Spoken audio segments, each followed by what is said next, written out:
From Atlanta, Georgia, welcome to Fearfully and Wonderfully Me, a podcast for women on leadership and life skills with Rhea Story.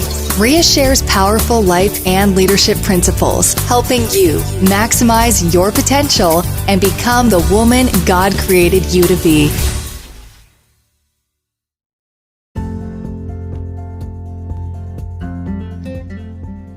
Hello, everyone. Welcome to Fearfully and Wonderfully Me, a podcast designed to empower women to become the leaders they are designed to be. The last week, we talked about raising our level of awareness around where we are in each area of our life, physically, mentally, socially, and even spiritually. And then also identifying our level of satisfaction with each area of our life. Just the first step to getting to where we want to go is knowing where we're starting, so that we know how to get there. We've got to know where we are, where we want to go, in order to be able to navigate that gap. So sort of a gap analysis, if you will, for our personal and professional life as well. So we talked about that. If you didn't get a chance, I highly recommend you listen to last week's episode first before you go on with this one, because it definitely makes more sense to build on what we talked about last week. And last week I shared with you a free resource, my Abundant Life Assessment. If you didn't get a chance to take that assessment, I highly recommend you go do that. Stop the podcast, hit pause unless you're driving, and download that worksheet and just take a few minutes to go through that before we finish the rest of the episodes in this series. So moving on, we talked a little bit about the whirlwind life and what it might look like, but really let's talk about some action steps to start changing that. If you are feeling overstressed and overcommitted, it doesn't have to be that way, And as I just was talking about knowing where we are, I remember a story relative to that. A few years ago, well, it's been more than a few years ago, Mac and I took our son Eric on vacation to Tampa, Florida. And we're going to do some kayaking. We were going to visit Busch Gardens and, just kind of the normal summer vacation things that you would do with an early teenager. And so we, packed the car, filled up bags of clothes and snacks and bottled water and, just everything we might need for the trip. And because it was probably a good little road trip, 6 or 7 hours. So, and back then, you didn't have a GPS right in your dashboard of your car, and you didn't have a cell phone with Siri on it in those days. You actually had to stop and get by or take with you a map, an atlas to navigate the highways, and you almost had to stop every time you went to a new city and buy a map for the city unless you knew where you were going, because we didn't have GPS and we didn't have Siri and we didn't have TomTom. And traveling back then was just a little different.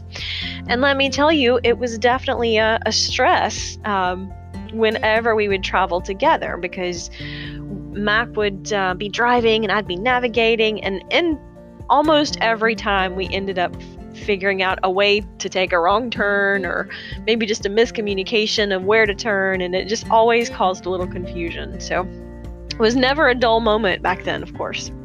Now, we made it to Tampa without any problem, and we stopped and we bought a map of Tampa so we'd know where we were going. And, I'm sitting in the passenger side and I unfold the map and I find the address for the hotel, and I was able to locate the street we needed to turn on. And as Matt keeps driving, I realized we had a little problem. I knew where we wanted to go, but I didn't know where we were. I knew the interstate we had taken to drive down, and I wasn't paying attention when we stopped to get gas and buy the map of what street we were on. And so after a few minutes, Max says, "Well, where should I turn?" And I said, "Well, I'm looking for the street that our hotel's on." He says, "I know that. What road do I turn on?" And, there's a moment of silence. And finally, I just have to confess, I don't really know. And he says, "Well, what do you mean you don't know? You're looking at the map. Tell me what road I need to turn on." And, after being in the car 6 or 7 hours, all of us are tired and a little cranky, certainly. And so the temperature is heating up, and I, then I start to huff. I am looking at the map. But then I had to explain, I know what road to take, I just don't know where we are now. Now we did eventually find a sign at intersection, and that helped us figure out where we were, and we did go on to have a great vacation, and it was a great time. But it was a good learning point for me to just remember, the best map in the world doesn't do us any good if we don't know where we are and we don't know where we want to go. Now, of course, these days you can just get turn-by-turn guidance from Siri, but in your life, just like taking a road trip years ago, you have to know where you are and where you want to go.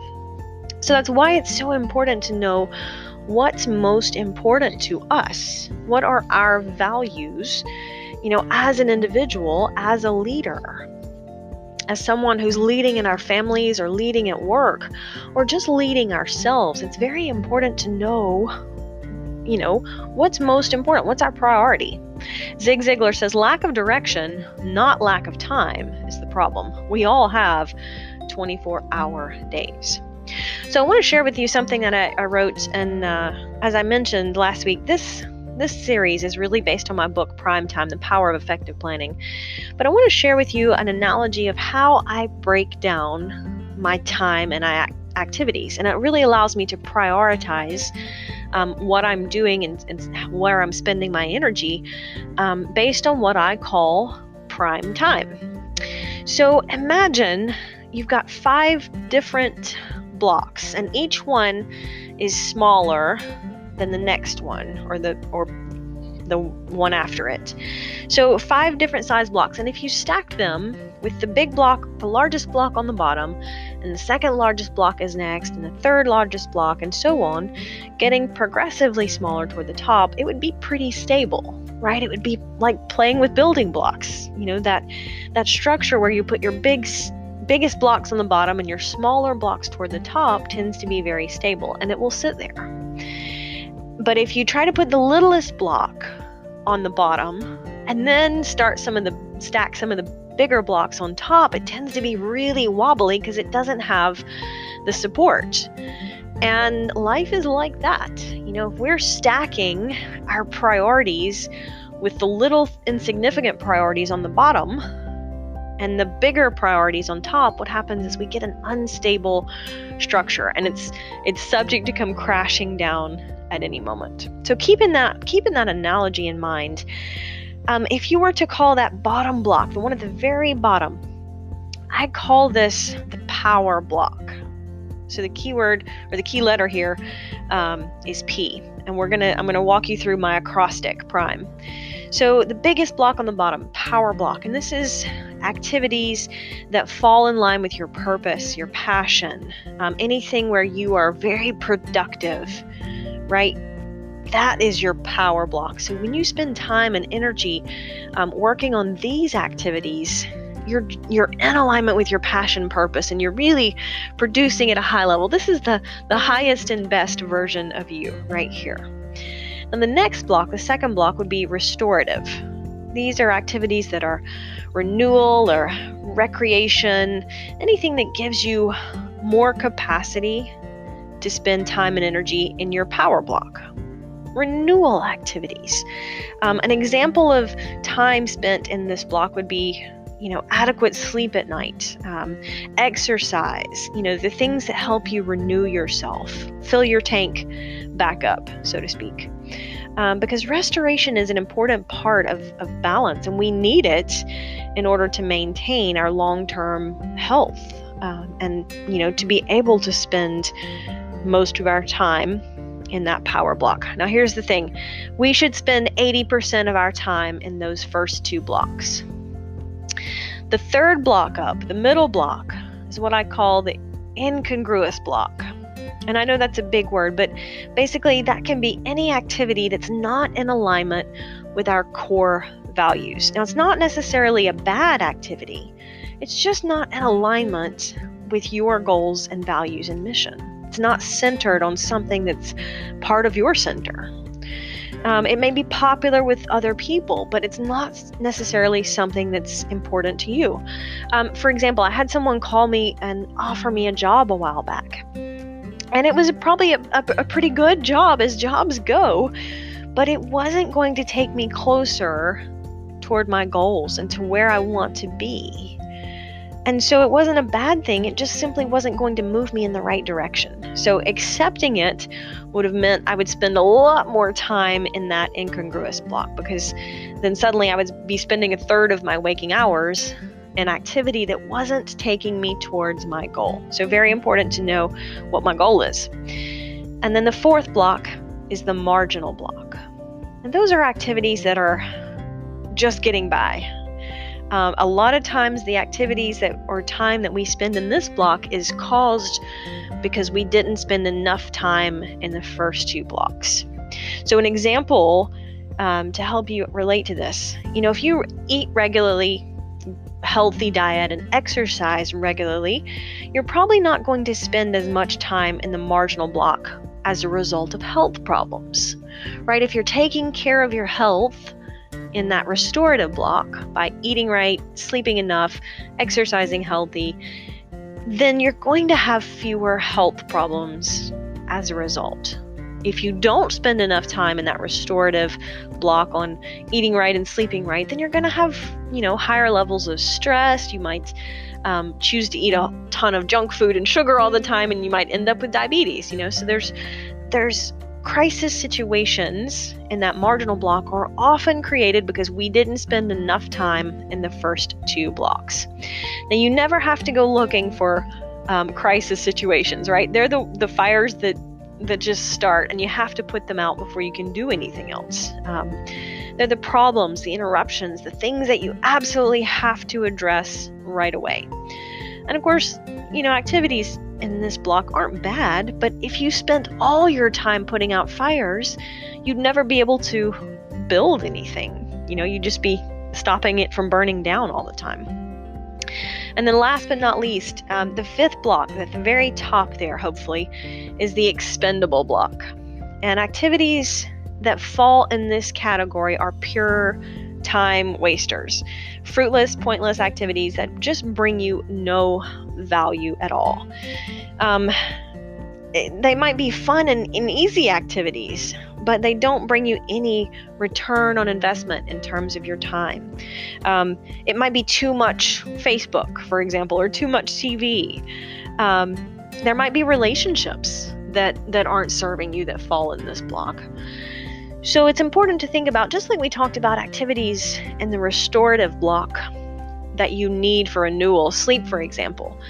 If you need 7 to 8 hours of sleep a night, that's important for renewal. If you're sleeping 20 hours a day, that might fall into some of those hours would probably fall into the that expendable block, because you don't need 20 hours a day of sleep most of the time. You need 7 or 8, and anything beyond that isn't renewal. It's just a waste. It's non-value added. So important to think about that. Life is to some extent unscripted, but if we spend the majority of our time and energy on those activities in the first two blocks, our power block, in alignment with our purpose and passion and gift, and some time in the renewal block so that we can continue to fill our tank back up, and then spend time in the power block again, that will, the more effectively we can do that, the easier it becomes to manage the little things that pop up, the unexpected things that come up, the unplanned for situations, right? If we're doing a good job of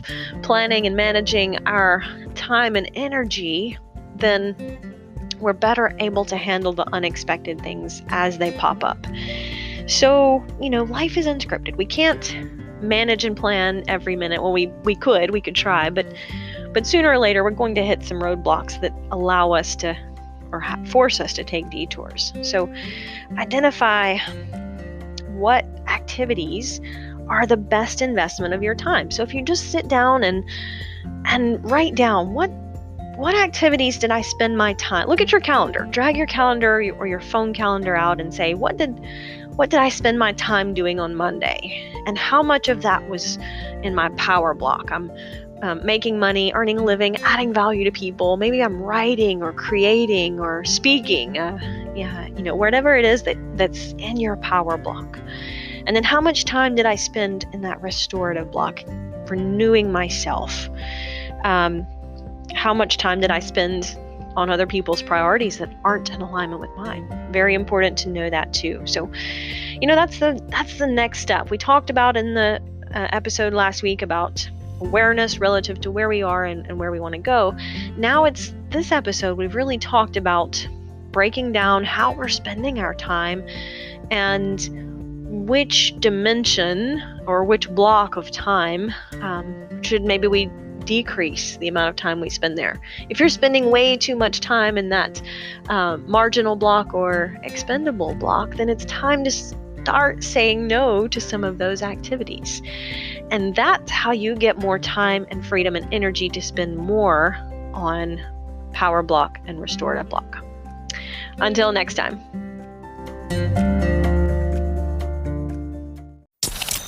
Start increasing your influence and maximizing your potential with Ria's audiobooks. Available at audible.com, amazon.com, and iBooks. Please visit riastory.com to learn about Ria's books, resources, speaking, and training programs. Thanks for listening.